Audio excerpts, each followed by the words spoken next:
Hare Krishna devotees எல்லாருக்கும் வணக்கங்கள். நம்ம இன்னைக்கு 18 டேஸ் பகவத்கீதை கிளாஸ்ல லெவல் 1ல 6th டேல இருக்கோம். அதாவது இன்னைக்கு நம்ம அத்தியாயம் 6 பார்க்க போறோம். தியான யோகம், சாங்கிய யோகம், அதுதான் இந்த சாப்டரோட பேரு. தியான யோகம் அப்படின்றது ஃபுல் அண்ட் ஃபுல் மெடிடேஷன் பண்ற ப்ராசஸ். எப்படி மெடிடேஷன் பண்ணுவாங்க, அதாவது முனிவர்கள்லாம் காட்டுல எல்லாம் தியானம் பண்ணாங்க இல்லைங்களா, அது எப்படி பண்ணுவாங்க, அந்த முறைகள் என்ன அப்படின்றத பத்தி நம்ம இன்னைக்கு பார்ப்போம். இந்த தியான யோகம் பகவான் அர்ஜுனருக்கு உபதேசம் பண்றாங்க 6th சாப்டர்ல.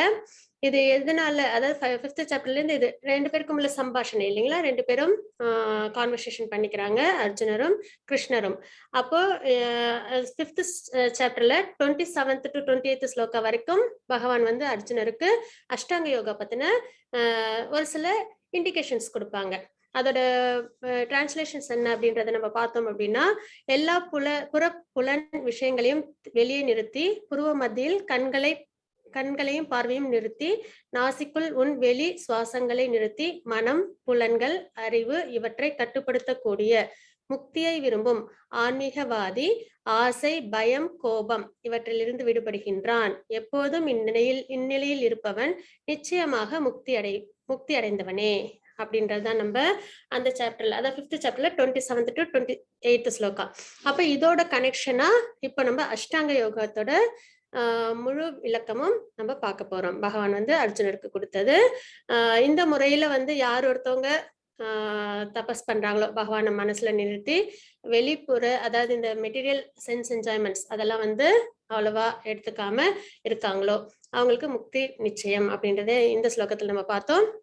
அதோட தொடர்ச்சியா நம்ம இந்த 6th சாப்டர் பார்க்க போறோம். அதுக்கு முன்னாடி நம்ம ஸ்ரீ ஸ்ரீ ராதா கோவிந்தருக்கு நம்மளோட பிரார்த்தனைகளை தெரிவிச்சுக்கலாம். ஓம் அஜ்ஞானதிமிராந்தஸ்ய ஞானாஞ்சனசலாகியா சக்ஷரோன்மிலிதம் ஏன தஸ்மை ஸ்ரீ குருவே நமः. ஸ்ரீ சைத்தன்ய மனோபீஷ்டம் ஸ்தாபிதம் ஏன பூத்தலே ஸ்வயம் ரூப கதாமக்யம் ததாதி ஸ்வபதாந்திகம் வந்தேகம் ஸ்ரீகுரு ஸ்ரீயுத பதகமலம் ஸ்ரீகுருன் வைஷ்ணவாம்ச ஸ்ரீரூபம் சாக்ரஜாதம் சஹன ரகுநாதான்விதம் தம் சஜீவம் சாத்வைதம் சாவதூதம் பரிஜன சகிதம் கிருஷ்ண சைத்தன்ய தேவம் ஸ்ரீராதா கிருஷ்ண पातान सहन ललिता श्री विशाखान्वितांश हे कृष्णा करुणा सिंधु दीनबंधो जगत्पते गोपेश गोपिका कांत राधा कांत नमोस्तुते तप्त कांचन गौरंगी राधे वृंदावनेश्वरी वृषभानुसुदे देवी प्रणमामि हरिप्रिये वाञ्छा कल्पतरुपश्य कृपा सिंधु भयेव च पतितानां पावनेभ्यो वैष्णवेभ्यो नमो नमः.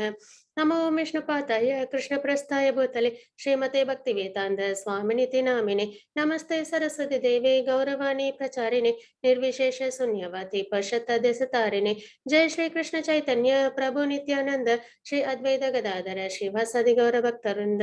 हरे कृष्णा कृष्ण कृष्ण हरे हरे हरे राम राम राम हरे हरे. ओम नमो भगवते वासुदेवाय. ओम नमो भगवते वासुदेवाय. ओम नमो भगवते वासुदेवाय. ஹரே கிருஷ்ண டிவோட்டீஸ், நம்ம இன்னைக்கு சாப்டர் 6 பார்க்க போறோம். அதுக்கு முன்னாடி நம்ம அத்தியாயம் 5 அதுல என்ன பார்த்தோம் அப்படின்றது ஒரு சம்மரியா பார்த்தலாம். சந்நியாசா அல்லது கர்மயோகா அப்படின்றது, அதாவது அர்ஜுனர் கேட்டாங்க, ரெனோன்சியேஷன் பெட்டரா இல்ல ஒர்க் இன் டிவோஷன் நல்லதா அப்படின்றது கேட்டாங்க. அதை வந்து நம்ம எந்த ஸ்லோகத்தின் மூலமா நம்ம தெரிஞ்சுக்கிறோம் பாத்தீங்கன்னா, யத் ஸ்ரேய அப்படின்ற ஸ்லோகத்தில், அதாவது 5.1ல இந்த கொஸ்டின் அர்ஜுனர் கேட்டாங்க. அதுக்கப்புறம் கர்மயோகா, சந்நியாசா, இது ரெண்டுல எது சிறந்தது அப்படின்றது பகவான் வந்து நம்மளுக்கு சொல்லுவாங்க. என்னன்னா கர்மயோகம் தான் சிறந்தது. சந்நியாசம்ன்றது எந்த ஒரு பிரிஸ்கிரைப் டியூட்டியும் செய்யாம பகவானுக்கு டிவோஷனல் சர்வீஸ் பண்றது, சரிங்களா. அதே வந்து கர்மயோகம்ன்றது பிரிஸ்கிரைப் டியூட்டியை செஞ்சுக்கிட்டு டிவோஷனல் சர்வீஸ்ல ஈடுபடுறது. அப்போ சன்னியாசத்தோட கர்மயோகம் சிறந்தது அப்படின்றத பகவான் சொல்றாங்க. இப்ப அர்ஜுனர் போர் பண்றாங்க, பகவானுக்காக தர்மத்துக்காக போர் பண்றாங்க. அப்ப பிரிஸ்கிரைப் டியூட்டியை பண்ணிக்கிட்டே என்ன பண்ணணும், டிவோஷனல் சர்வீஸ் பண்ணணும், அதுதான் சிறந்தது அப்படின்றத நம்ம இங்க தெரிஞ்சுக்கிறோம். 5.2 to 5.6 வரைக்கும் கர்மயோகோ விசிஷ்யதே அப்படின்ற வார்த்தையின் மூலமா நிஷ்காம கர்மயோகா, அதாவது நிஷ்காம கர்மயோகா கர்ம பந்தத்திலிருந்து நம்மளை விடுவிக்கிறது. நிஷ்காம கர்மயோகானா என்னன்னா, முழுக்க முழுக்க பகவானுக்காக செய்யற செயல்கள், அதாவது நம்ம இந்த மெட்டீரியல் விஷயத்துக்கு ஃப்ரூட்டிவ் ரிசல்ட்ஸ் எதையும் எதிர்பார்க்காம பகவானுக்காக செய்யற ஒரு நிஷ்காம கர்ம யோகா அப்படின்றத நம்ம பார்த்தோம். அது வந்து 5.7 to 5.16 வரைக்கும் குர்வன் அபின லிப்யதே அப்படின்ற ஸ்லோகத்தின் மூலியமாக கிருஷ்ணர் மீது கவனம் செலுத்துவதன் மூலம் விடுதலை. எப்போ நம்மளுக்கு இந்த மெட்டீரியல் பாண்டேஜ்ல இருந்து நம்மளுக்கு விடுதலை கிடைக்கும்? ஏன் இந்த மெட்டீரியல் பாண்டேஜ்ல இருந்து நம்ம வந்து விடுதலை அடையணும் அப்படின்னு பாத்தீங்கன்னா, இங்க எப்பயுமே நம்மளுக்கு வந்து ஒரு 4 ப்ராப்ளம் இருந்துகிட்டே இருக்கும். என்னென்ன ப்ராப்ளம் பாத்தீங்கன்னா, பர்த், டெத், ஓல்டேஜ், டிசீஸ். எல்லா லிவிங் என்டிட்டிக்கும், வெறும் ஹியூமனுக்கு மட்டும் கிடையாது. இந்த ப்ராப்ளம் வந்து எல்லா உயிரினங்களுக்கும் பொதுவானது. அதாவது பர்த்ன்றதும் ஒரு கஷ்டமான ஒரு விஷயம் தான். அது நம்ம அன்னைக்கு வீடியோ கூட நம்ம பார்த்தோம் இல்லைங்களா? அப்போ அது வந்து ரொம்ப ஈஸியானது கிடையாது. ஏன்னா அம்மாவோட ஊம்புல வந்து 9 மந்த்ஸ் ஒரு குழந்தை இருக்கும். அதால அதாவது சாக்கு பைக்குள்ளார குழந்தை இருக்கிற மாதிரிதான். அதால அது இஷ்டத்துக்கு மூவ் ஆக முடியாது. அதுக்கப்புறம் அங்க நிறைய வந்து என்னது கஷ்டங்களும் அது அனுபவிக்கும் இல்லைங்களா? ஏதாவது நல்ல காரமான சாப்பாடு எல்லாம் சாப்பிட்டா அதுவும் என்ன ஆகும்? அந்த குழந்தைக்கு அது ரொம்ப டெண்டரா வேற இருக்கும். அது கொஞ்சம் கஷ்டத்தை ஏற்படுத்தும். இந்த மாதிரி அப்புறம் வயித்துல இருக்கிற அந்த ஒரு சின்ன சின்ன பூச்சிகள் எல்லாமும் அதை கடிக்கும். அப்ப இந்த மாதிரி ஒரு விஷயங்கள்லாம் வந்து பர்த்ன்றதும் ஒரு கஷ்டமான ஒரு விஷயம் அப்படின்னு. இது வந்து எதுவும் வந்து தானா யோசிச்சு சொல்ற ஒரு விஷயங்கள்லாம் கிடையாது. இதுக்கான ஸ்லோகங்கள் எல்லாமே பாகவதத்துல இருக்கு. 3rd cantoல இருக்கு. சரிங்களா? அப்போ பர்த்ன்றதும் ஒரு சிரமமான ஒரு விஷயம் தான். அதுக்கப்புறம் ஓல்டேஜ்ன்றதும் ஒரு சிரமமான விஷயம். ஏன்னா நம்ம நினைத்ததை நம்மளால ஈஸியா செய்ய முடியாது. யாருடைய உதவியாவது நம்மளுக்கு தேவைப்படுற மாதிரி இருக்கும். அதுக்கப்புறம் பாத்தீங்கன்னா டிசீஸ் சொல்லவே வேண்டாம். உடம்பு ஆரோக்கியமா இருக்கிற வரைக்கும் எல்லாமே நம்மளால அச்சீவ் பண்ண முடியும். ஆனா உடம்புல ஏதோ ஒரு நோய் வந்துச்சுன்னா அதுவும் நம்மளுக்கு கஷ்டத்தை தான் கொடுக்கும். அதே மாதிரி டெத்ன்றதும் கேட்கவே வேண்டாம். அதுவும் என்னது ரொம்பவே ஒரு கடினமான ஒரு விஷயம்தான். இதுவும் வந்து பாகவதத்துல ஸ்லோகங்கள்ல இருக்கு. அப்ப இந்த 4 ப்ராப்ளமும் எல்லா லிவிங் என்டிட்டிக்கும் பொதுவானதுதான். இது மனிதர்களுக்கு மட்டுமல்ல, இது எல்லாருக்குமே பொதுவானது. இது எப்பயுமே எப்படி நம்மளுக்கு வந்துகிட்டே இருக்குன்னா, பர்த், டெத், லைஃப் சைக்கிள் இருக்கும்போது ஒரு லிவிங் என்டிட்டி ஒரு பிறப்பிலையும் இதை வந்து அனுபவிக்கிறோம். அப்ப இந்த ஒரு விஷயத்துல இருந்து நம்ம வெளியில வரணும் அப்படின்ற ஒரு விஷயம். இன்னொன்னு என்ன அப்படின்னு பாத்தீங்கன்னா, இந்த மெட்டீரியல் வேர்ல்டுல நம்ம எந்த ஒரு ஆசைப்பட்டாலும் அது வந்து அன்லிமிட்டடா தான் இருக்கும். போதும் அப்படின்ற ஒரு எண்ணம் எந்த ஒரு விஷயத்திலுமே நம்மளுக்கு சீக்கிரத்துல வராது. அப்ப அந்த அன்லிமிட்டட் டிசைரை நம்ம எவ்வளவுக்குள்ள அச்சீவ் பண்ண நம்மளுக்கு போதும் அப்படின்னு போதும்ன்ற எண்ணம் வந்தாதான் மனது அமைதியும் சந்தோஷத்தையும் அடையும். ஆனா சாப்பாடு முதற்கொண்டு பணம் முதற்கொண்டு எதா இருந்தாலும் நம்மளுக்கு என்னது இன்னும் இன்னும் இன்னும் அப்படின்ற ஒரு ஆசை இருந்துகிட்டே இருக்கு இல்லைங்களா? அப்ப அமைதியும் சந்தோஷமும் அந்த இடத்துல நம்ம தேடினோம்னா அது அவ்வளவு சீக்கிரத்தில் நம்மளுக்கு கிடைக்காது. அப்ப அது எங்க கிடைக்கும்? ஆன்மீகத்தில் தான் கிடைக்கும். அப்ப இவ்வளவு அதனாலதான் மெட்டீரியல் வேர்ல்ட வந்து நம்ம வந்து மிசரிஸ் அப்படின்றத நம்ம பாக்குறோம். அப்போ அதுவும் மட்டும் இல்லாம நம்மளுக்கு 4 டிஃபெக்ட்ஸும் இருக்கு. இல்யூஷன், அதுக்கப்புறம் வந்து இம்பர்ஃபெக்ட் சென்சஸ், அதுக்கப்புறம் வந்து சீட்டிங் ப்ரொஃபன்சி, அதுக்கப்புறம் மிஸ்டேக்ஸ். இந்த 4மே வந்து மனிதர்களுக்கு லிவிங் என்டிட்டிஸ்க்கு உண்டு. அப்போ அதுவும் வந்து நம்மளுக்கு என்னது ஒரு கஷ்டத்தை கொடுக்கக்கூடிய ஒரு விஷயங்கள் தான் இல்லைங்களா? அப்போ அது மாதிரி இந்த மாதிரி விஷயங்கள்ல தான் நம்ம வெளியில வந்து எப்பயுமே நித்தியமான சந்தோஷத்தையும் ஆனந்தத்தையும் அனுபவிக்கணும் அப்படின்னா அது பகவானோட டிவோஷனல் சர்வீஸ்ல தான் ஒரு ஆத்மாவுக்கு அது கிடைக்கும். ஆத்மாவுக்கு தான் அந்த நித்தியமான சந்தோஷமும் அமைதியும் கிடைக்குமே தவிர இந்த மெட்டீரியல் கிராஸ் பாடியை வச்சுட்டு நம்ம தேடணும் அப்படின்னா அது அவ்வளவு எளிதில் நம்மளுக்கு கிடைக்காது. அதனாலதான் கிருஷ்ணர் மீது கவனம் செலுத்துவதன் மூலம் விடுதலை அப்படின்றத நம்ம பாக்குறோம். அது வந்து 5.17 to 5.29 வரைக்கும் ஞாத்வா மாம் சாந்திம் ருச்சதி அப்படின்ற ஸ்லோகத்தின் மூலியமாக.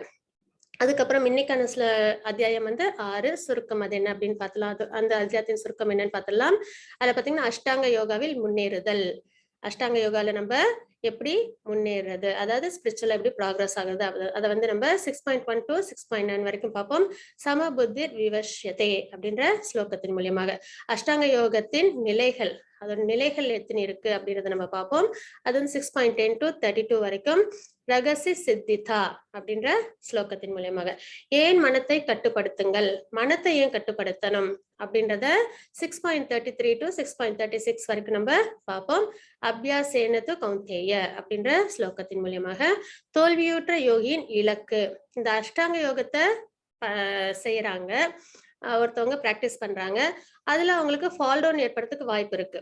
சரிங்களா? ஏன் அப்படி எதனால அஷ்டாங்க யோகத்துல ஃபால் டவுன் ஆகுது அப்படின்னு நம்ம பார்த்தோம்னா அதுல நம்ம மனதையும் சென்சஸையும் கண்ட்ரோல் பண்றோம்.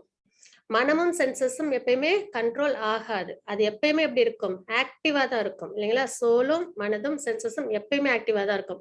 அதை கண்ட்ரோல் பண்ணி நம்ம அஷ்டாங்க யோகம் செய்யும்போது ஒரு சில சின்ன சின்ன தடுமாற்றங்கள் ஏற்படும் போது நம்ம அதுல தோல்வி விட்டுறோம். அப்ப அந்த மாதிரி தோல்வி அடையும் போது அவங்களுக்கு என்ன இலக்கு அப்படின்றத 6.37 to 6.47 வரைக்கும் பார்ப்போம்.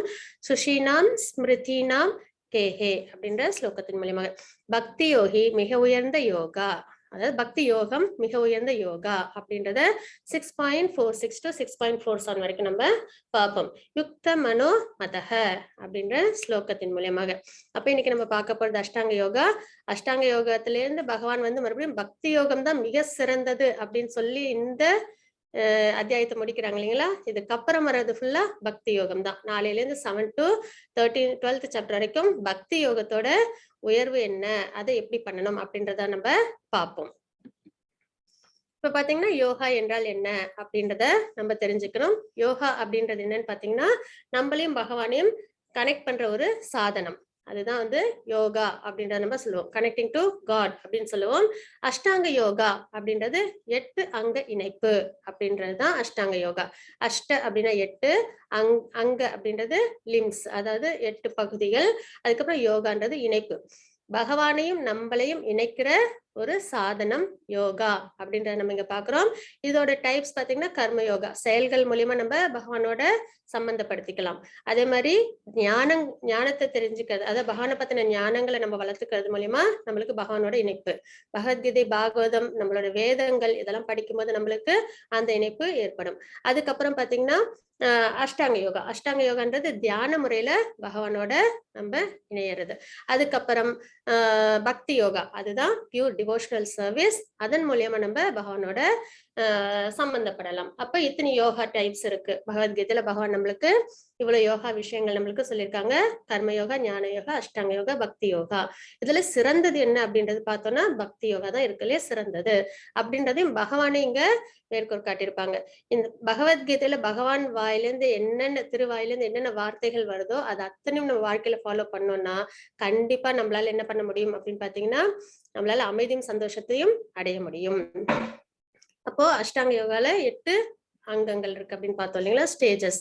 அதுல என்னன்னு பாத்தீங்கன்னா யமான்றது வெளிப்புற பண்புகள் அப்படின்றத நம்ம இங்க பாக்குறோம். அதுக்கப்புறம் நியமம்ன்றது உட்புற பண்புகள். ஆசனம், உட்காரம் விதம், தியானம். பிராணாயாமம்ன்றது மூச்சு பயிற்சி. பிரத்யாகாரம்ன்றது புலன்களை அடக்குதல். தாரணை அப்படின்றது கவனத்தை ஒருமித்தல். தியானம் அப்படின்றது தியான நிலை உட்கொணர்தல். அதுக்கப்புறம் சமாதி அப்படின்றது ஒருமித்தல், ஒருங்கிணைப்பு அப்படின்றத பாக்குறோம். யமம் அப்படின்றது என்னன்னு பாத்தீங்கன்னா வெளிப்புற பண்புகள், எக்ஸ்டர்னல் டிசிப்ளின்ஸ் அப்படின்னு நம்ம வந்து சொல்லுவோம். அதாவது நம் சுற்றுப்புறம் தியானம் பண்ற இடம் பொதுவா அமைதியாவும் புனிதமானதாகவும் பாதுகாப்பானதாகவும் இருக்கணும். சரிங்களா? அப்ப அந்த மாதிரி விஷயங்களை ஃபர்ஸ்ட் நம்ம வந்து பார்க்கணும். அந்த மாதிரி விஷயங்கள் நம்ம வந்து ஃபர்ஸ்ட் ஸ்டெப்பா எடுத்துக்கிறோம். அது வந்து யமம் அப்படின்றது. நியமம்ன்றது உட்புற பண்புகள், அவங்களோட சாப்பிடுற விதம், தூங்குற விதம், அதுக்கப்புறம் வந்து அவங்களோட ரெக்ரியேஷன், வேற பொழுதுபோக்குகள், அவங்களோட வேற வேலைகள், இதெல்லாம் வந்து அவங்க ஒரு சமமான நிலைக்கு அவங்க கொண்டு வரணும்.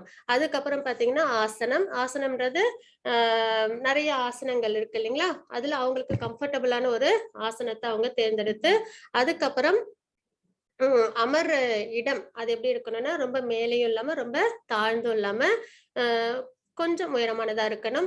அதுக்கப்புறம் அதுல பாத்தீங்கன்னா தர்பை, அப்புறம் வந்து மாந்தோல், புலித்தோல் போட்டு துணி போட்டு அதுக்கு மேலே இவங்க உட்காந்து தியானம் பண்ணணும். அப்பதான் அவங்களுக்கு பாதுகாப்பா இருக்கும்.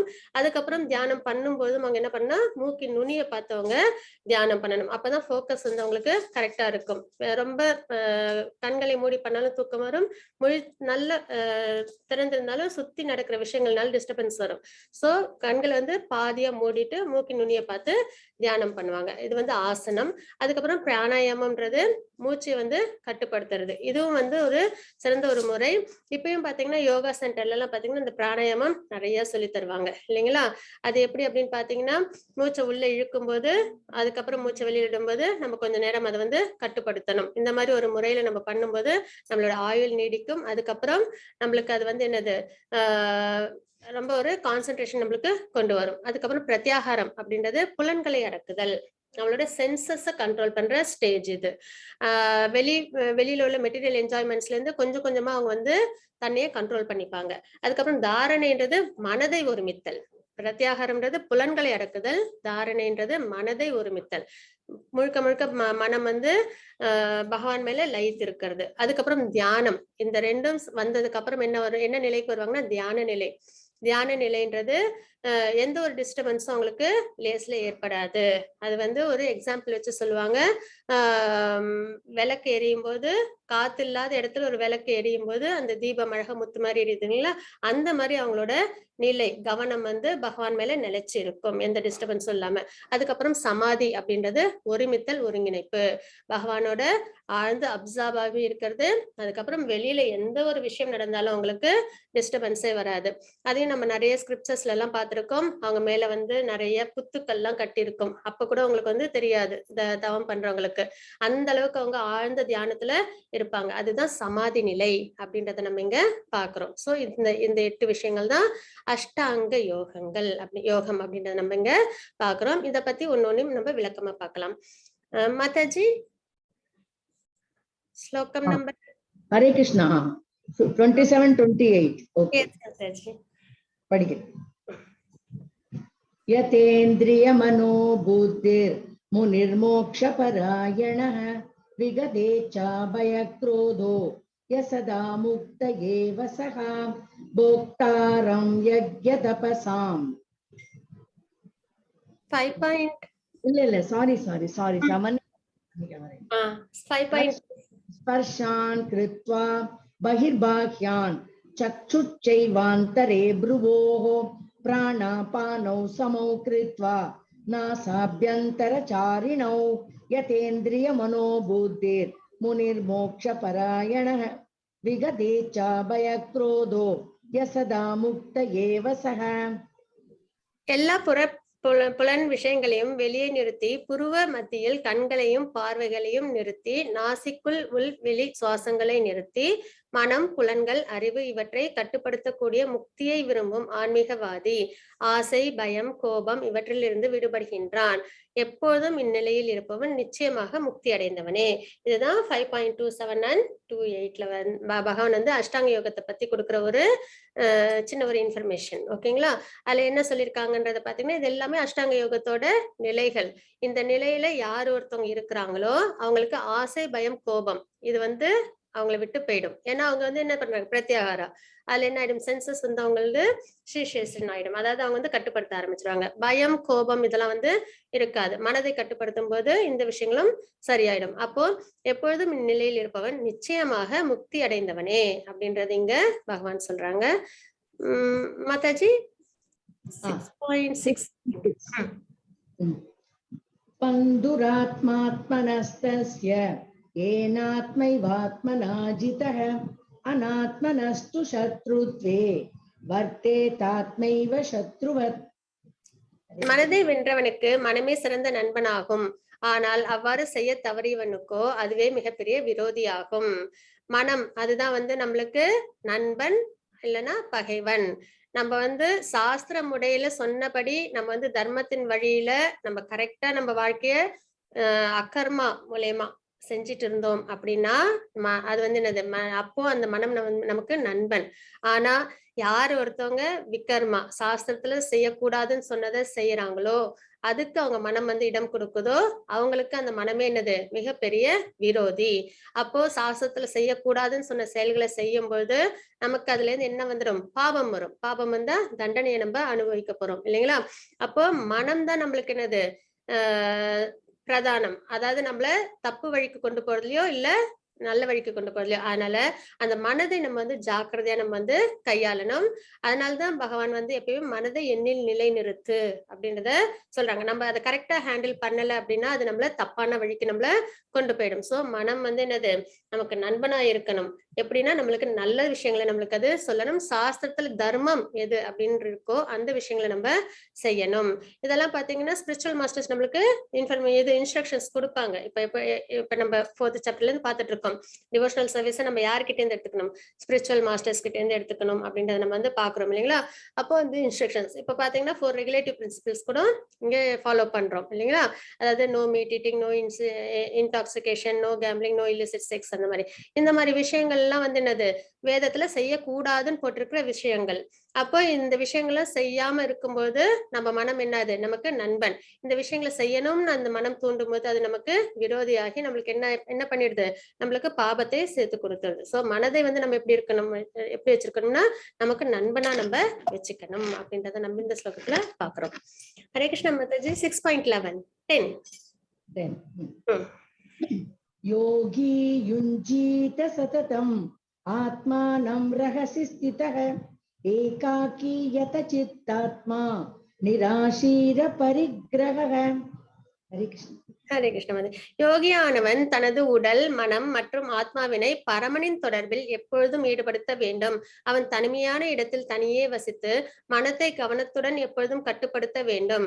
அவன் உரிமையுணர்வுகளிலிருந்து ஆசைகளிலிருந்து விடுபட்டிருக்க வேண்டும்.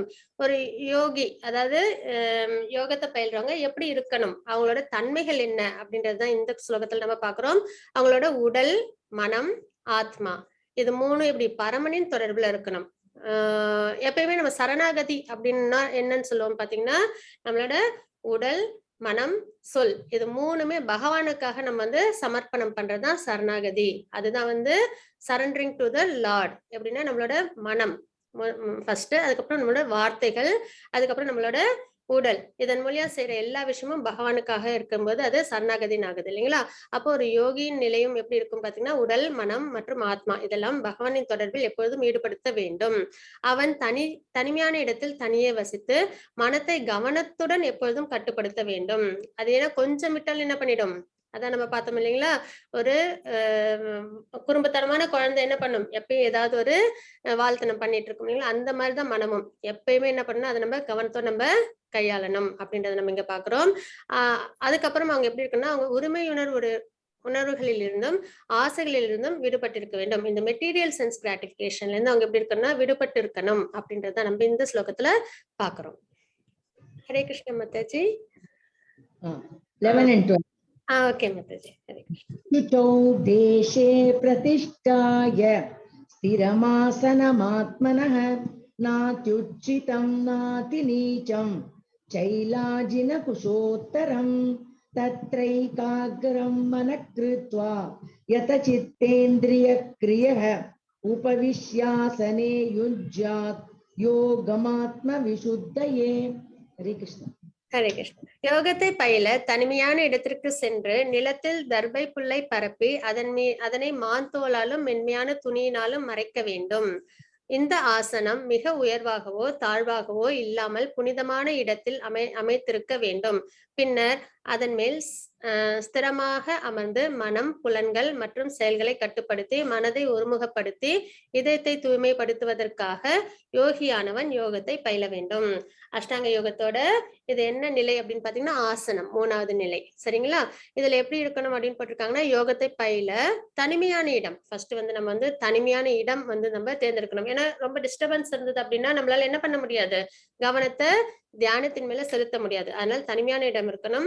அதுக்கப்புறம் நிலத்துல என்ன பரப்பி இருக்கணும்னா தர்பை புல். அது எதனால என்ன விஷயத்துக்காக போடுறாங்கன்னா, பூச்சிகள் எதுவும் வந்து அந்த புல் இருந்துன்னா அண்டாது அப்படின்ற ஒரு தாத்பரியத்தினால அதை வந்து பரப்பிட்டு அதுவும் இல்லாம அது ரொம்ப புனிதமானதும் கூட. அப்புறம் அதனை மான்தோலாலும் மென்மையான துணியினாலும் மறைக்க வேண்டும். அதுக்கப்புறம் இந்த ஆசனம் மிக உயர்வாகும். ரொம்ப உயரமா இருந்ததுன்னா தியானம் பண்ணும்போது கவனம் இல்லாம என்ன பண்ண முடியும், நம்மளுக்கு ஏதாவது டிஸ்டர்பன்ஸ் வரும் இல்லைங்களா, விழறதுக்கான வாய்ப்பு. அதே மாதிரி தாழ்வா இருந்தனாலும் என்னது மத்த பூச்சி பொட்டுகள் அதனாலே நம்மளுக்கு பிரச்சனைகள் வரும். ஆனால் புனிதமான இடமா இருக்கணும், சுத்தமான இடமா இருக்கணும். அதுக்கப்புறம் கொஞ்சம் என்னது அது ரொம்ப உயரமா ரொம்ப தாழ்வாவும் இல்லாம பாத்துக்கணும். பின்னர் இதன் மேல் ஸ்திரமாக அமர்ந்து மனம், அதாவது நம்மளுக்கு என்ன கம்ஃபர்டபுளான பொசிஷனோ அதுல அமர்ந்து, அதாவது பத்மாசனம் அந்த மாதிரி முறையில மனம், புலன்கள் மற்றும் செயல்களை கட்டுப்படுத்தி மனத்தை ஒருமுகப்படுத்தி இதயத்தை தூய்மைப்படுத்துவதற்காக எதுக்காக யோகங்கள் பண்றாங்க அப்படின்னு பாத்தீங்கன்னா, நிறைய இம்பியூரிட்டிஸ் இருக்கு இல்லையா நம்ம கிட்ட. இந்த மெட்டீரியல் சென்ஸ் என்ஜாய்மெண்ட்ஸ்னால, அதுக்கப்புறம் முக்குணங்கள்னால நம்மள்ட்ட என்ன இருக்கு, எப்பயுமே இம்பியூரிட்டிஸ் இருக்கும். பாபங்களோட அதுவும் நம்ம 84 லேக் ஸ்பீஷிஸ் வரை நம்ம அதுல வேற நம்ம நிறைய நம்ம பிறவிகள் எடுத்திருக்கோம். அப்ப நம்ம கிட்ட நிறைய சின்ஃபுல் ஆக்டிவிட்டிஸ், இம்பியூரிட்டிஸ் இருக்கும். அப்ப அதெல்லாம் தூய்மைப்படுத்தணும் அப்படின்ற ஒரு முறைதான் இந்த யோகம்லாம் பயில்றதுக்கான அர்த்தம். அப்போ மனத்தை தூய்மைப்படுத்துவதற்காக யோகியானவன் யோகத்தை பயில வேண்டும் அப்படின்றத நம்ம இங்க பாக்குறோம். மாதாஜி 6.15 யுஞ்சன்னைவம் சதாத்மானம் யோகி நியதமானசக சாந்திம் நிர்வாண பரமாம் மத்சம்ஸ்தாமதிகச்சதி. இவ்வாறாக உடல், மனம் மற்றும் செயல்களை இடையராது கட்டுப்படுத்த பழகிய யோகி, இந்த மாதிரி 8 விஷயங்கள் இருக்கு இல்லைங்களா, அஷ்ட அங்கங்கள், இதுல பழகிட்டவங்க எப்படி இருப்பாங்க அப்படின்றத சொல்றாங்க. இடையராது கட்டுப்படுத்த பழகிய யோகி தனது ஒழுங்குபடுத்தப்பட்ட மனதுடன், அவங்களோட மனம் ரொம்ப கரெக்டா, அதாவது ஒழுக்கத்தோட, அதாவது இப்படிதான், அதாவது டிவோஷனல் சர்வீஸ் பண்ணணும் பகவானுக்கு. நம்மளோட சோலோட கான்ஸ்டிடியூஷனல் பொசிஷன் என்ன, பகவானுக்கு டிவோஷனல் சர்வீஸ் பண்றதுதான் இல்லைங்களா. அதை தாண்டி வேற ஏதாவது பண்ணிச்சுனாலும் அது என்னது, கொஞ்சம் நம்ம டிவியேட் ஆகிறோம் அப்படின்றதுதான் அர்த்தம். அப்ப தனது ஒழுங்குபடுத்தப்பட்ட மனதுடன் பௌதீக வாழ்க்கையை கலைந்து இறைவனின் திருநாட்டை அடைகின்றான். அவங்க என்ன ஆகுறாங்க, இந்த மெட்டீரியல் பாண்டேஜ்ல இருந்து லிபரேட் ஆகி கோலோகம் வைகுண்டம் அவங்க அடைகிறாங்க அப்படின்றத பாக்குறோம். மாதாஜி டேப் மறைக்குது, ஸ்லோகம் நம்பர் தெரியல. நாத்யசதஸ்து யோகோஸ்தி ந சைகாந்த மனஷ்னதஹ ந சாதி ஸ்வப்னசீலஸ்ய ஜாக்ரதோ நைவ சார்ஜுன. ஹரே கிருஷ்ணா. ஹரே கிருஷ்ண மாதாஜி. அர்ஜுனா, எவனொருவன் மிக அதிகமாக அல்லது மிக குறைவாக உண்கின்றானோ, மிக அதிகமாக அல்லது மிக குறைவாக உறங்குகின்றானோ, அத்தகையோன் யோகி ஆவதற்கான வாய்ப்பே இல்லை அப்படின்றதுங்க பகவான் சொல்றாங்க. அதாவது மிதமா சாப்பிடணும் அப்படின்றது ஒரு தாத்பரியம். பாதி அளவுக்கு, பாதி வயிறுக்கு சாப்பிட்டு அதுக்கப்புறம் கால் வயிறுக்கு தண்ணீர், அதுக்கப்புறம் கால் வயிறு என்னது, காற்றுக்கான இடம்.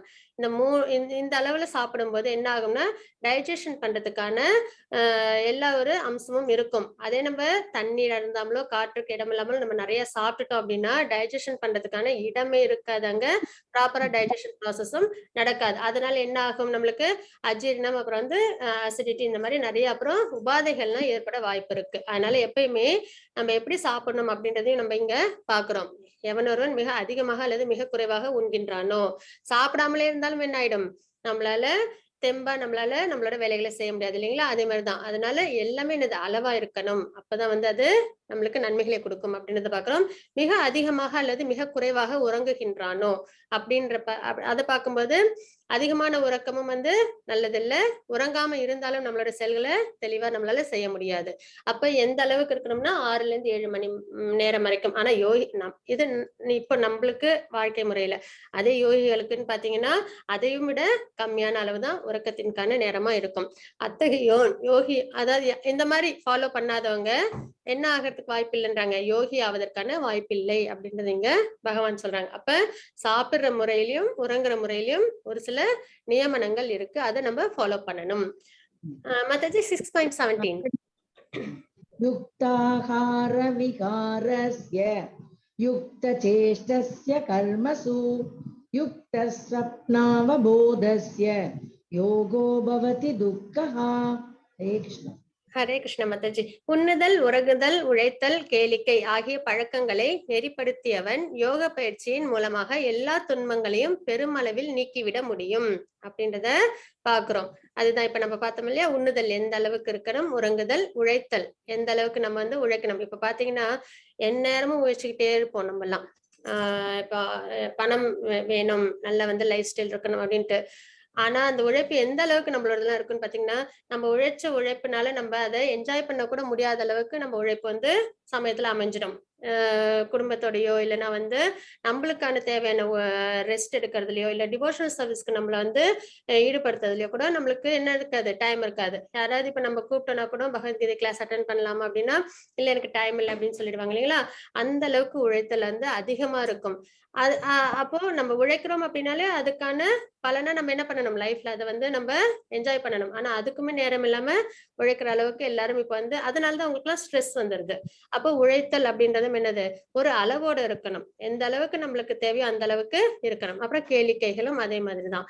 ஆகிய பழக்கங்களை நெறிப்படுத்தியவன் யோக பயிற்சியின் மூலமாக, இந்த மாதிரி யோகாசனம் எல்லாம் பண்றது மூலமா எல்லா துன்பங்களையும் பெருமளவில் நீக்கிவிட முடியும்.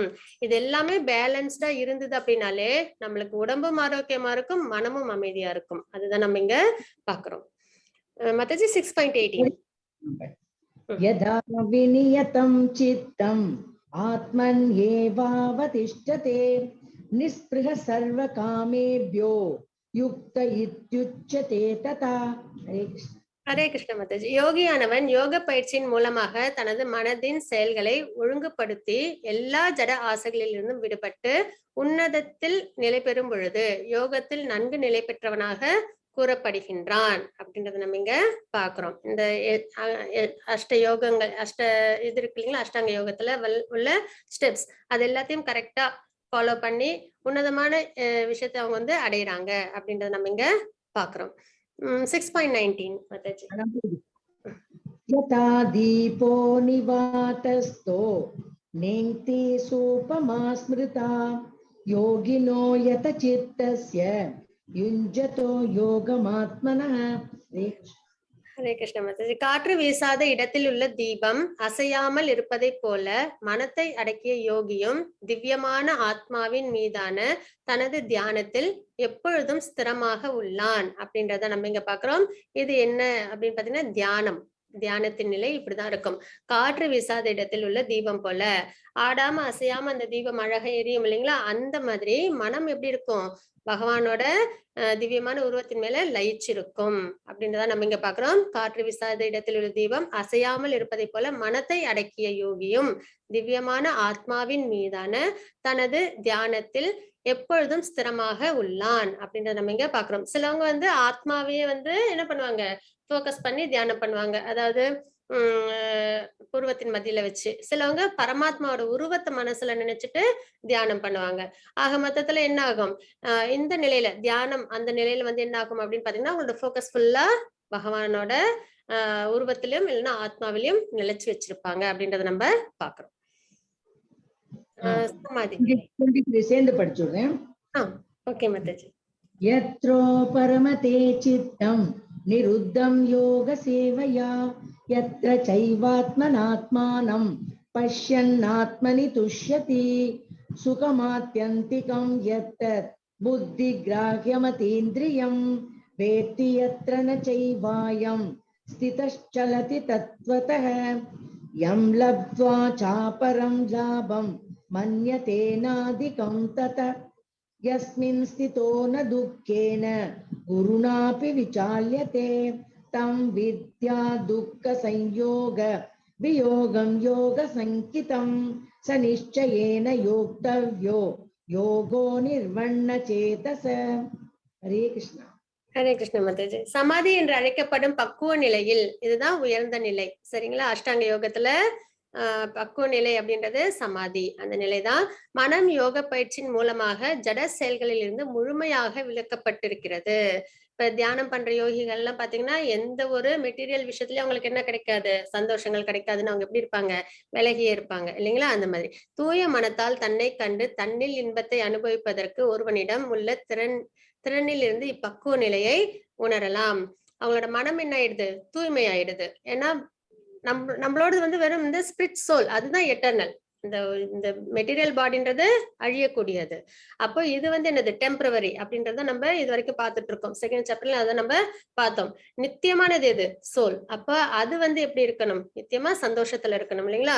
அப்ப மனம் தூய்மை ஆயிட்டு நித்தியமான சோல் வந்து பகவானோட லயிச்சிருக்கும் போது அது எப்படி இருக்குது, உண்மையான பரமானந்த நிலையில அது இருக்கு. அதுதான் பிளிஸ், சச்சித் ஆனந்தம் அப்படின்னு நம்ம சொல்றோம்.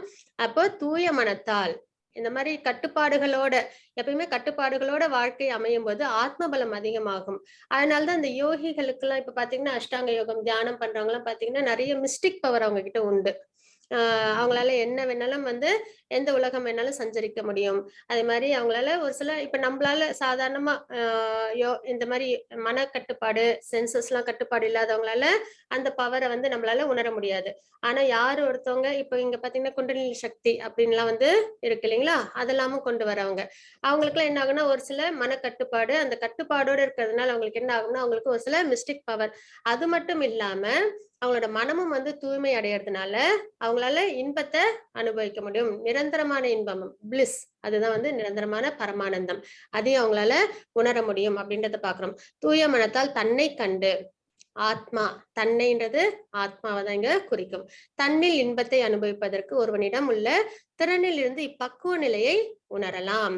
அவங்க என்ன ஒரு விஷயத்துக்காக அவங்க என்ன பண்ண மாட்டாங்க, அவங்க வருத்தப்படுறதெல்லாம் இருக்கவே இருக்காது அவங்க வாழ்க்கையில. இந்த இன்ப நிலையில் அவன் திவ்யமான புலன்களின் மூலம் எல்லையற்ற திவ்யமான ஆனந்தத்தை அனுபவிக்கின்றான் அப்படின்றத நம்ம பாக்குறோம். இவ்வாறு நிலை பெற்றவன் உண்மையில் இருந்து என்றும் வழுவுவதில்லை. அந்த மாதிரி ஒரு நிலையை அவங்க அடையும் போது சோல் எட்டர்னல், அது பகவானுக்கு டிவோஷனல் சர்வீஸ் செய்யறதுல தான் அது நித்தியமான சந்தோஷத்தை அடையுது அப்படின்ற உண்மையை யாருக்கு தெரியுதோ, அதுல யாரு சந்தோஷத்தை அனுபவிக்கிறாங்களோ அதுக்கப்புறம் அவங்க இந்த டெம்பரவரியான அன்லிமிட்டெட் டிசையர்ஸ் உள்ள இந்த மெட்டீரியல் உலகத்துல அதுவும் என்னது நம்மளுக்கு நிரந்தரமாவும் அது வந்து இருக்க போறது கிடையாது இல்லைங்களா. நம்ம எந்த ஒரு சந்தோஷத்தை அனுபவிச்சாலும் அது வந்து நிரந்தரமா நம்ம கிட்டயே இருக்குமா, இன்க்ளூடிங் இந்த உடம்பு இந்த வாழ்க்கை அப்படின்னா கிடையாது. அப்போ அந்த மாதிரி விஷயங்கள்லாம் டெம்பரவரி, அதெல்லாம் வந்து மாயை அப்படின்றத அவங்க உணர்ந்துட்டு என்ன பண்ண ஆரம்பிப்பாங்க, நித்தியமான ஆத்மாவுக்கு என்ன தேவையோ அதான் அவங்க வாழ்க்கையில அதுக்கு தேவையான விஷயங்களை அவங்க செய்வாங்க. அப்போ உண்மையிலிருந்து என்றும் வழுவுவதில்லை, இதைவிட உயர்ந்த லாபம் எதுவும் இல்லை அப்படின்றதை அவங்களால புரிஞ்சுக்க முடியுது. இத்தகு நிலையில் அமைந்தவன் மாபெரும் துயரங்களுக்கு மத்தியிலும் ஒருபோதும் அசைக்கப்படுவதில்லை. என்ன மாதிரி துயரம் வந்தாலும் அவங்க என்ன ஆக மாட்டாங்க, டிஸ்டர்ப் ஆக மாட்டாங்க. ஏன்னா அவங்களுக்கு தெரியும் இது எல்லாமே மெட்டீரியல் சம்பந்தமான கஷ்டங்கள் வரப்போக இருக்கும். ஏன்னா நம்ம செகண்ட் சாப்டர்லயே பார்த்தோம், சீசன்ஸ் மாறுற மாதிரி என்னது இன்ப துன்பங்களும் மாறும் அப்படின்றத நம்ம பார்த்தோம் இல்லைங்களா. அப்போ என்ன ஒரு கஷ்டம் வந்தாலும் இதுவும் கடந்து போகும். அந்த மாதிரி ஒரு விஷயத்துல தான் அதை வந்து அந்த கஷ்டங்கள் என்ன பண்ணாது அவங்கள என்னைக்குமே பாதிக்காது. இந்த மாதிரி ஒரு நிலைதான் சமாதி நிலை. அதுதான் இங்க நம்ம பாக்குறோம். இத்தகு நிலையில் அமைந்தவன் மாபெரும் துயரங்களுக்கு மத்தியிலும் ஒருபோதும் அசைக்கப்படுவதில்லை. இதுதான் வந்து நெட் ரிசல்ட் கிடைக்கும் அஷ்டாங்க யோகா பண்ணும்போது. அவங்களோட மனம் தூய்மை அடையும். அவங்க வந்து எப்படி இருப்பாங்க, ஆனந்தத்தோட இருப்பாங்க. பெரிய துன்பம் ஏதாவது வந்தாலும் கூட அவங்களுக்கு அது பாதிப்பு ஏற்படுத்தாது அப்படின்றதுதான் நம்ம இங்க பாக்குறோம். அதுக்கப்புறம் பாத்தீங்கன்னா ஃபோக்கஸ், ஃபுல் ஃபோக்கஸ். இப்ப அஷ்டாங்க யோகமே என்னது, அவங்களோட மனமும் சென்சஸ கண்ட்ரோல் பண்ணி மனதை ஒருநிலைப்படுத்துறது தான் என்னது அஷ்டாங்க யோகா நம்ம பார்த்துட்டு இருந்தோம் இல்லைங்களா. அப்போ அதுக்கான எக்ஸாம்பிள் தான் இங்க நம்ம பாக்குறோம். துரோணாச்சாரியர் பயிற்சி கொடுக்குறாங்க. அப்ப அர்ஜுனன் மனதில் தன் இலக்கு பறவையின் கண்ணில் மட்டுமே உள்ளது அப்படின்றத அவங்க சொன்னாங்க. அதாவது துரோணாச்சாரியர் இந்த பாஸ்ட் டென்ஸ் எல்லாருக்கும் ஓரளவுக்கு தெரியும் இல்லைங்களா. குருகுலத்துல வந்து எல்லாரையும் கூப்பிட்டு துரோணாச்சாரியர் என்ன பண்ண சொல்லுவாங்கன்னா, ஒரு குருவி இருக்கு அதை வந்து ஃபோக்கஸ் பண்ணி நீங்க வந்து உங்களோட அம்பை வந்து விடுங்க அப்படின்னு வந்து சொல்லுவாங்க.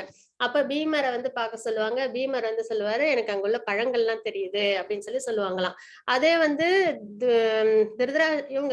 யுதிஷ்டரை வந்து பார்க்க சொல்லுவாங்களாம். யுதிஷ்டர் பார்த்த உடனே அவங்க என்ன சொல்லுவாங்க, எனக்கு மரம் தெரியுது, மரத்துல உள்ள கிளைகள் தெரியுது, பறவையும் தெரியுது, பறவைக்கு கீழே வந்து ஒரு எறும்பு புத்து இருக்கு. நான் இப்ப பறவையை குறி வச்சு அடிச்சேன்னா அந்த பறவை கீழே வந்து அந்த எறும்பு புத்துக்கும் வந்து சேதம் ஏற்படும் அப்படின்ற இத்தனை விஷயத்தையும் வந்து யுதிஷ்டர மகாராஜா வந்து கணிச்சாங்களாம்.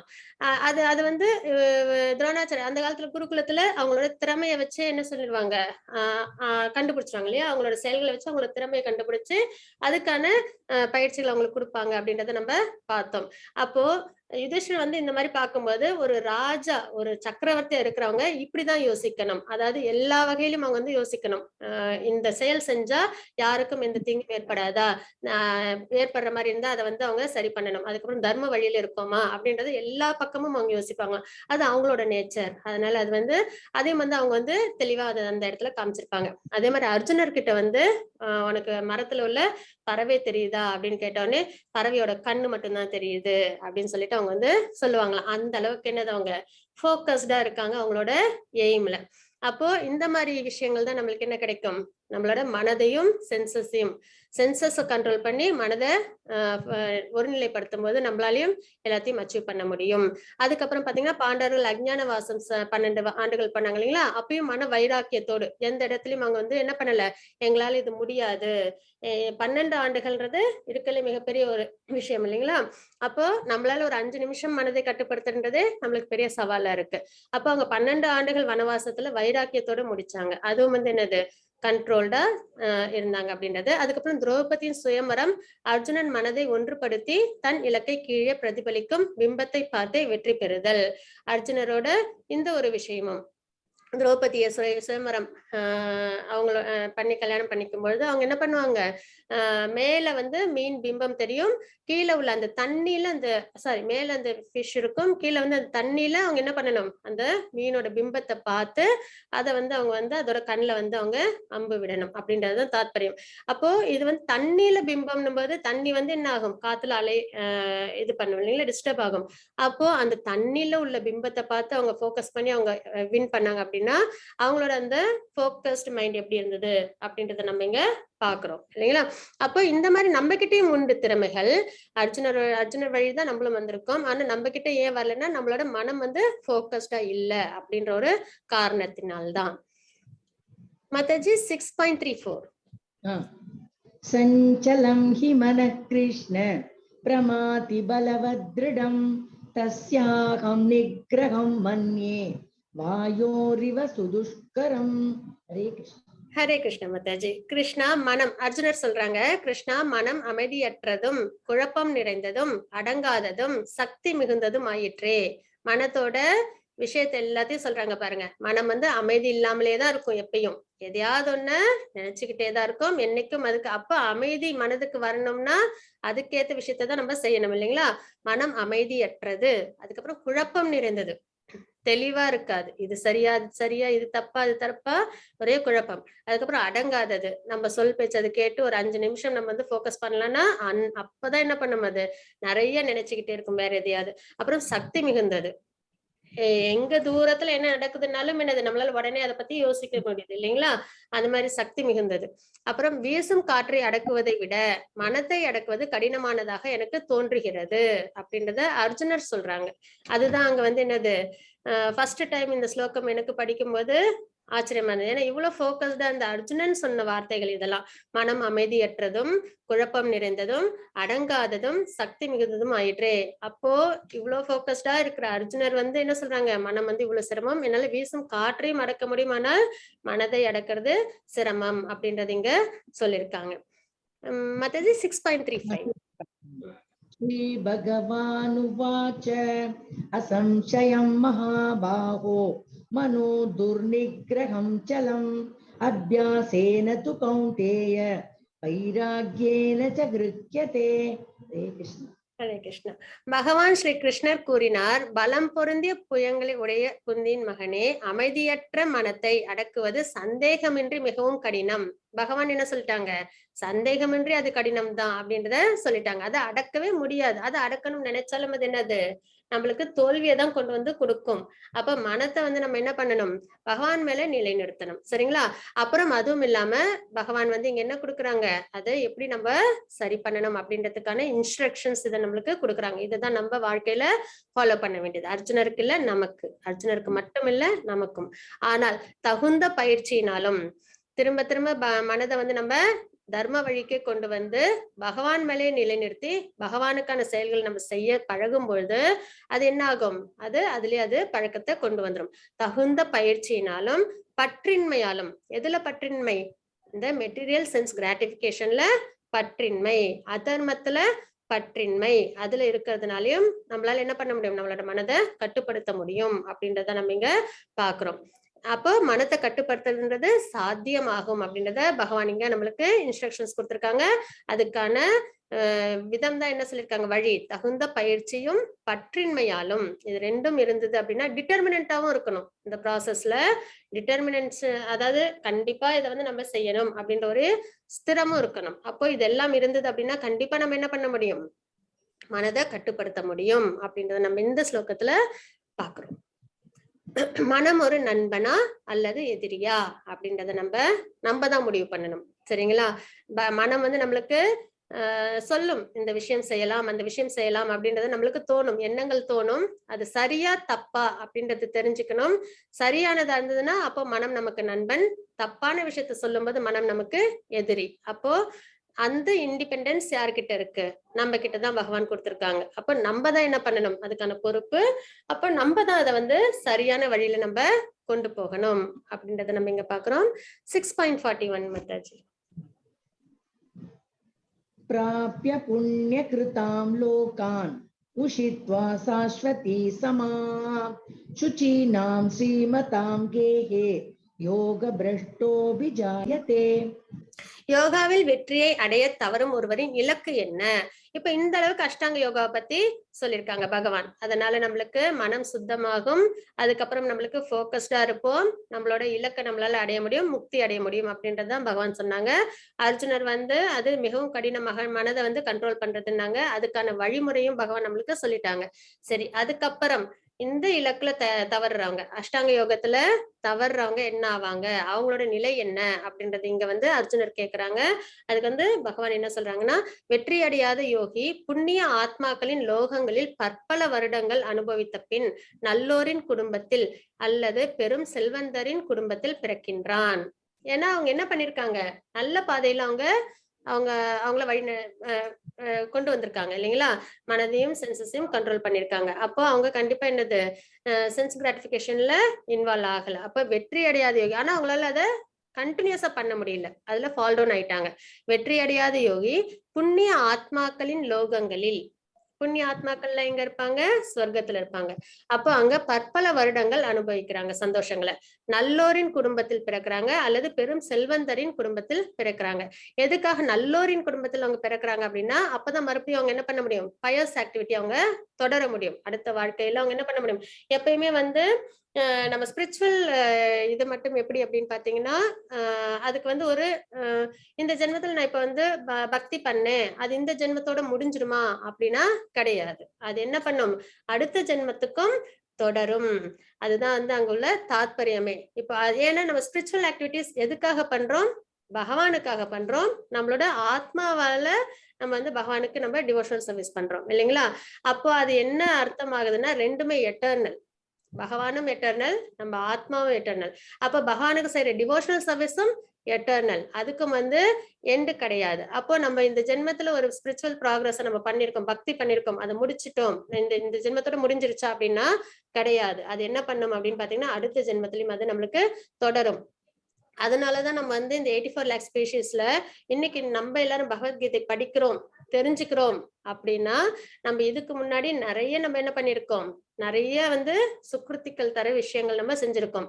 அதோட கண்டினியூஷனா தான் நம்ம இன்னைக்கு இங்க உட்காந்து இந்த பகவத்கீதையை நம்ம படிக்கிறோம். இதை எல்லாருக்கும் இந்த மாதிரி ஒரு அனுபவம் கிடைக்குதானா கண்டிப்பா இல்லைங்களா. நிறைய பேர் பகவத்கீதைய படிக்காமலே இருக்காங்க இன்னும். ஆனா இதுதான் என்னது, மேனுவல், நம்ம வாழ்க்கையை வாழறதுக்கான, எப்படி வாழறதுக்குன்றான இன்ஸ்ட்ரக்ஷன்ஸ் பகவானே கொடுத்தது. ஆனா இது தெரிஞ்சுக்காமலே நிறைய பேர் என்ன பண்ணிட்டு இருக்காங்க, வாழ்க்கையை வாழ்ந்துட்டு இருக்காங்க, தெரியாமலே புரியாமலே ஸ்ட்ரெஸ்ல, எது சரி எது தப்பு, எது பாவம் எது புண்ணியம் தெரியாம, அப்புறம் கஷ்டம் வந்ததுனால அவங்க என்ன பண்றாங்க, வருத்தப்படுறாங்க, எனக்கு ஏன் இந்த கஷ்டம் வந்துச்சு அப்படின்ற ஏகப்பட்ட கொஸ்டின்ஸ் இருக்கு இல்லைங்களா. அது எல்லாத்துக்கும் காரணம் என்னன்னா, நம்ம ஸ்பிரிச்சுவல் நாலேஜ் நம்ம எடுத்துக்கல அப்படின்றதுதான். அப்போ இந்த மாதிரி ஒரு நல்லோரின் குடும்பத்துல ஏன் பிறக்கிறாங்க, அதுதான் இந்த ஸ்லோகத்துல நம்ம என்ன தெரிஞ்சுக்கிறோம்னா, டிவோஷனல் சர்வீஸ் மட்டும் எப்பயுமே என்ன ஆகாது, அதுக்கு ஒரு எண்ட் அப்படின்றது அந்தந்த பிறவியோட முடிஞ்சிருமா, மறுபடியும் முதல்ல இருந்து டிவோஷனல் சர்வீஸ் ஸ்டார்ட் பண்ணுவோம்னா கிடையாது. அது கண்டினியூஷன், அது அப்படியேதான் வந்துட்டு இருக்கும் அப்படின்னு நம்ம தெரிஞ்சுக்கிறோம். அதனாலதான் நல்லோரின் குடும்பத்தில் பிறக்கிறாங்க. அதுக்கப்புறம் பெரும் செல்வந்தரின் குடும்பத்தில் பிறக்கிறார்கள் அப்படின்றத பாக்குறோம். எதுக்காக செல்வந்தர் குடும்பத்துல பிறக்கிறாங்க அப்படின்னு பாத்தீங்கன்னா, அப்பதான் அவங்களால நிறைய டிவோஷனல் ஆக்டிவிட்டிஸ்ல அவங்களால இன்வால்வ் பண்ணிக்க முடியும். பணம் செல்வம் இருந்ததுன்னா அவங்க விருப்பப்பட்ட மாதிரி பகவானுக்கான சேவைகளை அவங்களால பண்ண முடியும் இல்லையா? அப்போ அதனால பெரும் செல்வந்தரின் குடும்பத்தில் அவங்க பிறக்கிறாங்க அப்படின்றத நம்ம இங்க பாக்குறோம். இந்த கிராஸ் பாடிக்கு நம்ம வந்து இப்போ இன்ஜினியரோ டாக்டரோ படிச்சிட்டோம் அப்படின்னா அடுத்த ஜென்மத்துல போயிட்டு நான் போன ஜென்மத்துல டாக்டரா இருந்து இந்த ஜென்மத்துல நான் டாக்டரா இருப்பேன், ஆப்ரேஷன் பண்ணுவேன், ட்ரீட்மெண்ட் பண்ணுவேன் நம்மளால சொல்ல முடியாது. அது டெம்பரவரி, அது கிராஸ் பாடி, அதோட முடிஞ்சிருது. ஆனால் டிவோஷனல் சர்வீஸ் வந்து ஆத்மாவுக்கு சம்பந்தப்பட்டது. அது என்ன ஆகாது, அந்த ஜென்மத்தோட முடியாது, அது கண்டினியூஷனா தான் போயிட்டே இருக்கும் அப்படின்றத நம்ம இங்க தெரிஞ்சுக்கிறோம். மத்தஜி 6.42 अथवा योगिनामेव कुले भवति धीमताम् एतद्विदुर्लभतरं लोके जन्म यदीदृशम्. हरे कृष्ण. ஹரே கிருஷ்ண மாதாஜி. அல்லது நீண்டகால யோக பயிற்சிக்கு பின், அது வந்து ஷார்ட் டேர்ம் அஷ்டாங்க யோகாவிலேயே கொஞ்ச காலம் பயிற்சி எடுத்துக்கிட்டு அதுல ஃபால் டவுன் ஆயிடுறாங்க இல்லைங்களா? அவங்களுக்கு என்னன்னா சொர்க்க பிராப்தி கிடைக்கும். சொர்க்க பிராப்தி முடிஞ்சதுக்கு அப்புறம் அவங்க வந்து நல்ல குடும்பத்திலயோ இல்லைன்னா செல்வந்தர் குடும்பத்திலயோ அவங்க வந்து பிறப்பாங்க அப்படின்றத பார்த்தோம். இதே அஷ்டாங்க யோகாவில ரொம்ப நீடிச்ச நாள் இருந்து அதுக்கப்புறம் ஃபால் டவுன் ஏற்பட்டுச்சு அப்படின்னா அவங்களோட இது என்ன ஆகும், இலக்கு என்ன அப்படின்றத இந்த ஸ்லோகத்துல நம்ம பார்க்கலாம். நீண்டகால யோக பயிற்சிக்கு பின் வெற்றி அடையாதவர் அறிவில் சிறந்து விளங்கும் ஆன்மீகவாதிகளின் குடும்பத்தில் பிறப்பது உறுதி அப்படின்றது இங்க பகவான் சொல்றாங்க. ஆன்மீகவாதிகளின் குடும்பத்தில் அப்படின்னா ஸ்பிரிச்சுவல நல்ல ப்ராக்ரஸ்டா இருக்கிறாங்க இல்லைங்களா, அந்த மாதிரி ஒரு குடும்பத்துல அவங்க பிறப்பாங்க.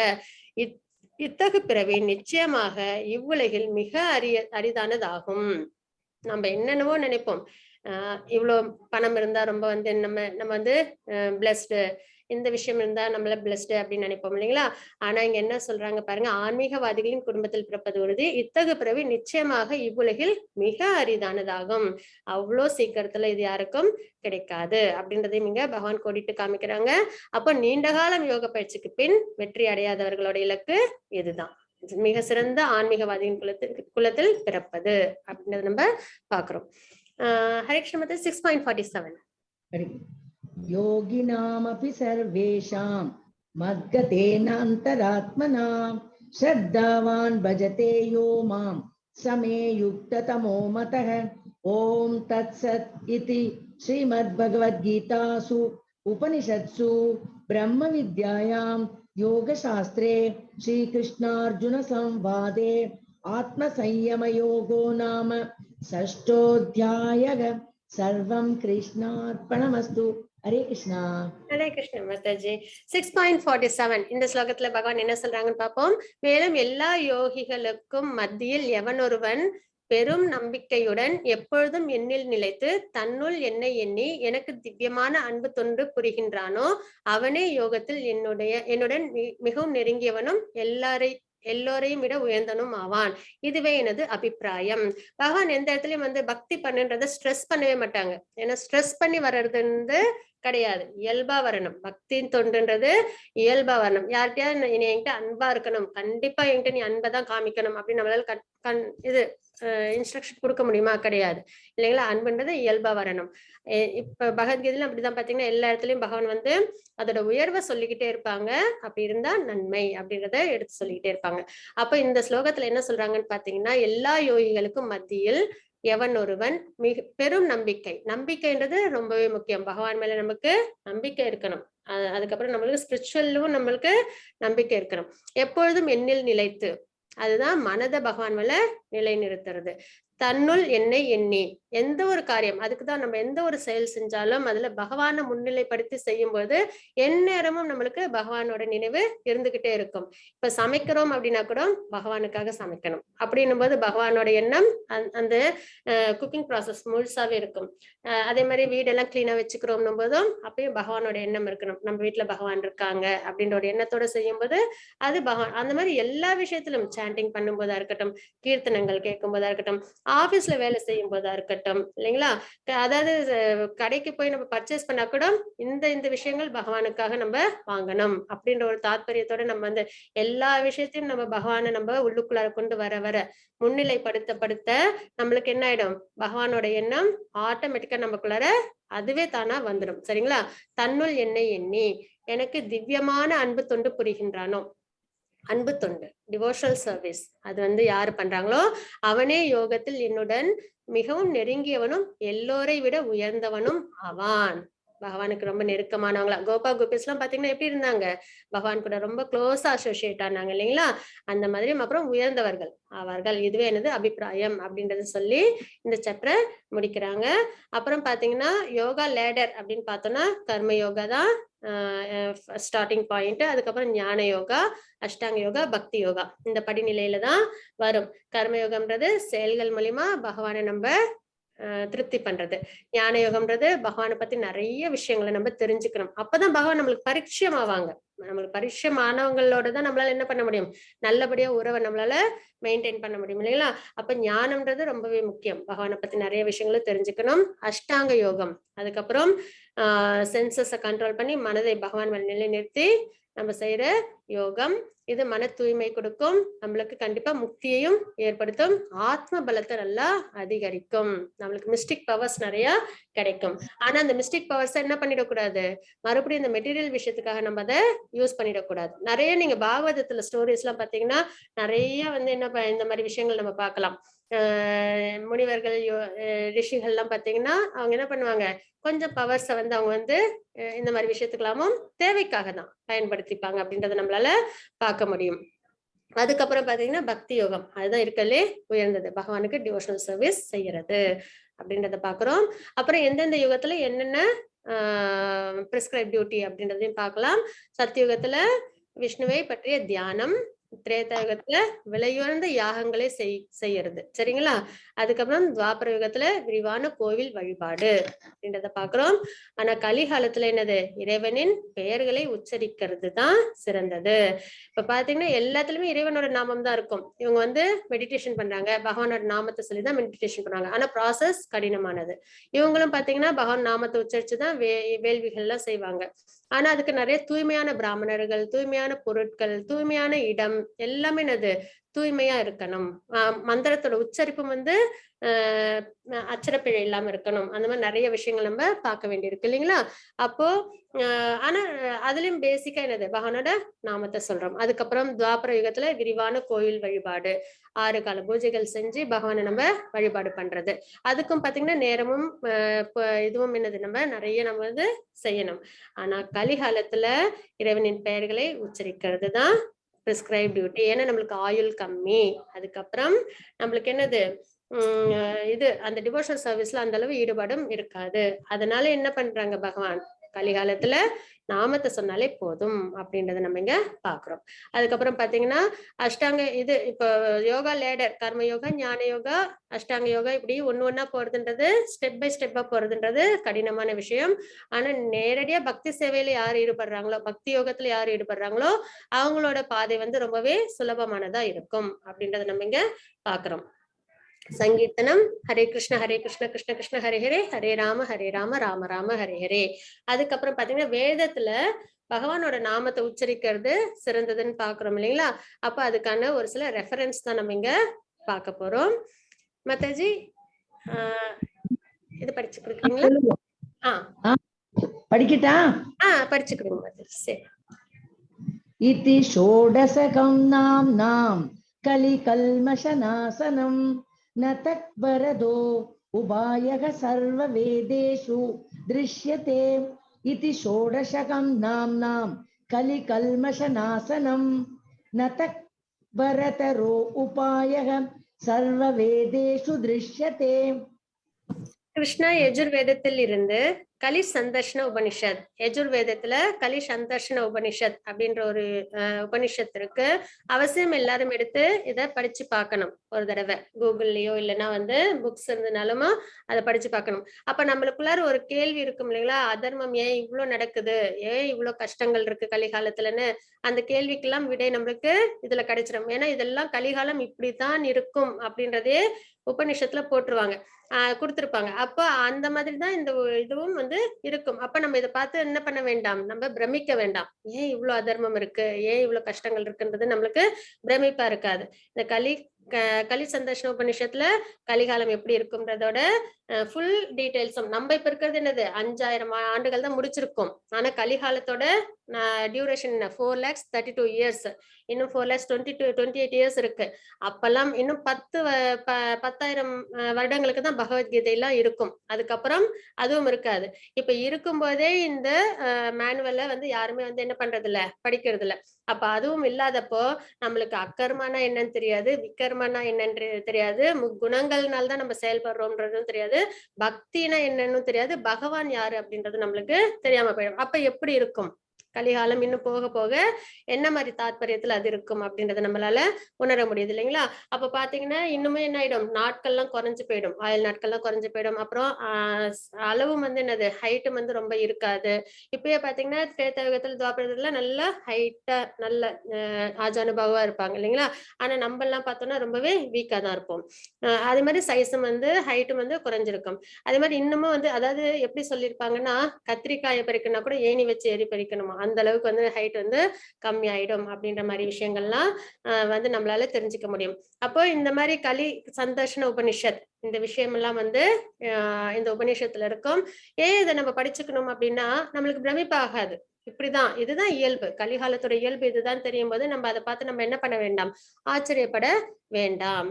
ஆனா இந்த உபநிஷத்துல என்ன சொல்லியிருக்காங்க அப்படின்றத நம்ம பார்ப்போம். நல்ல விஷயங்கள் கலிகாலத்துல நம்ம என்ன செய்யணும் அப்படின்றத பார்க்கலாம். அனைத்து வேத இலக்கியங்களையும் தேடிய பின் ஹரே கிருஷ்ணரின் கோஷத்தை விட இந்த வயதிற்கு கலிகாலத்திற்கு ஒரு மதத்தின் முறையை மிக உயர்ந்ததாக கண்டுபிடிக்க முடியாது அப்படின்றத இங்க நம்ம பாக்குறோம். பகவானோட நாமம் தான் இருக்கலே சிறந்தது அப்படின்றத வேதத்துல எங்க தேடினாலும் கடைசியா நம்மளுக்கு கிடைக்கிறது பகவானோட நாமத்தை உச்சரிக்கிறது தான் சிறந்தது இந்த வயதுன்றது இந்த கலிகாலத்துக்கு அப்படின்றத நம்ம இங்க பாக்குறோம். ஹரே கிருஷ்ண மாதாஜி. சைத்தன்ய சரிதாமிர்தம் ஆதிலீலா. ஹரேர் நாம வை கேவலம் கலௌ நாஸ்தியேவ கதிர் அன்யதா. சண்டை மற்றும் பாசாங்குத்தனமான இந்த யுகத்தில் விடுதலையின் ஒரே வழி கிருஷ்ணருடைய பரிசுத்த பெயர்களை உச்சரிப்பதுதான்.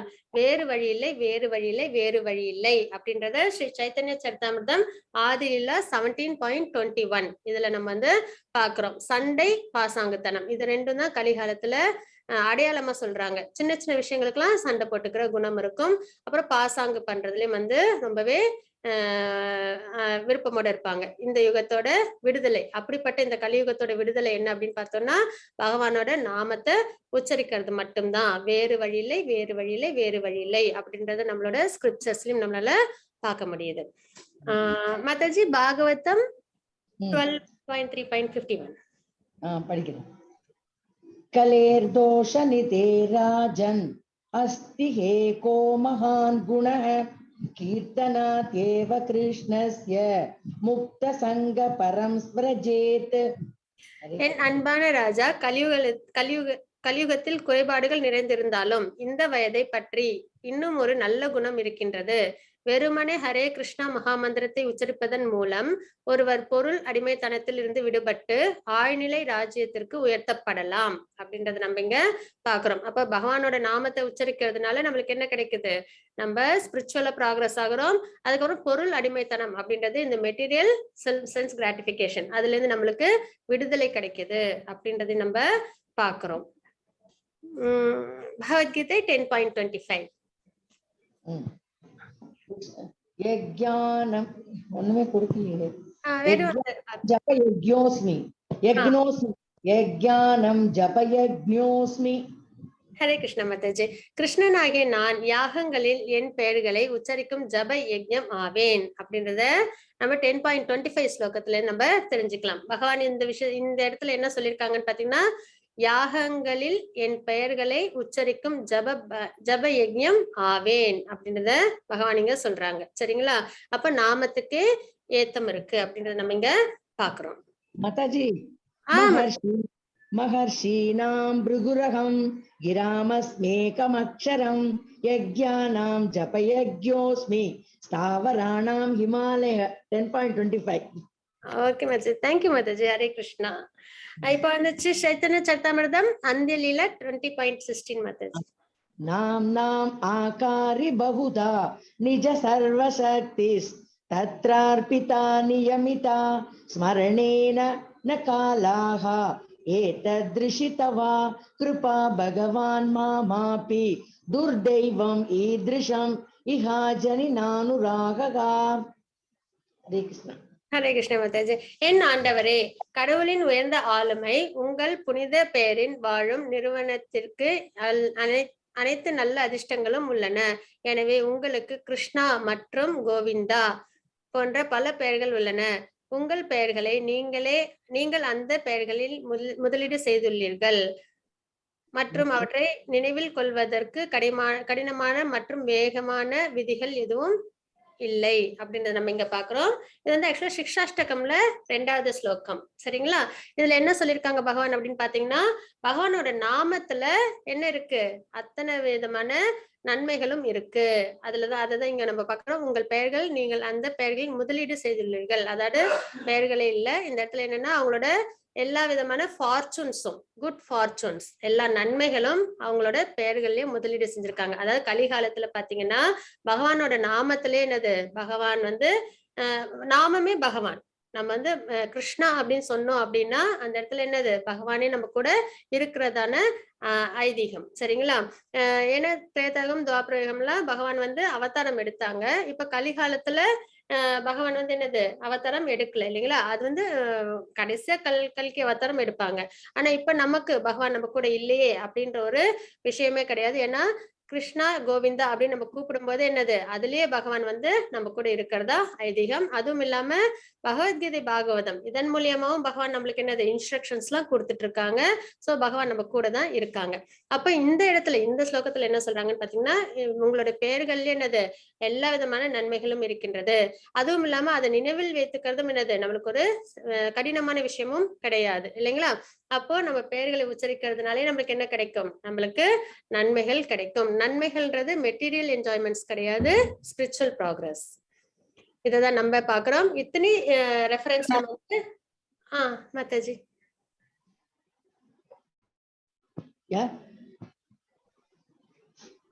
ஹரே கிருஷ்ண மாதாஜி, எது சொன்னீங்களா?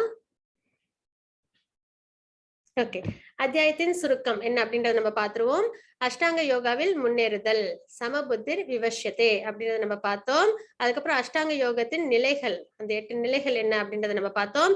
ஏன் மனதை கட்டுப்படுத்துங்கள் அப்படி, அதாவது என்னன்னா மனதை ஏன் நம்ம கட்டுப்படுத்தணும்? ஏன்னா அப்பதான் நம்மளால என்ன பண்ண முடியும், நம்மளால ஸ்பிரிச்சுவலா ப்ராக்ரஸ் ஆக முடியும் அப்படின்றது நம்ம பார்த்தோம். தோல்வியுற்ற யோகியின் இலக்கு என்ன? அவங்க வந்து ஒருவேளை ஃபால் டவுன் ஆயிட்டாங்க, அஷ்டாங்க யோகால அவங்களால வெற்றி பெற முடியல அப்படின்னா அவங்களோட இலக்கு என்ன அப்படின்னு நம்ம பார்த்தோம். அதுக்கப்புறம் பக்தி யோகம் தான் இருக்கலே மிக உயர்ந்தது அப்படின்றத சொல்லி பகவான் முடிக்கிறாங்க.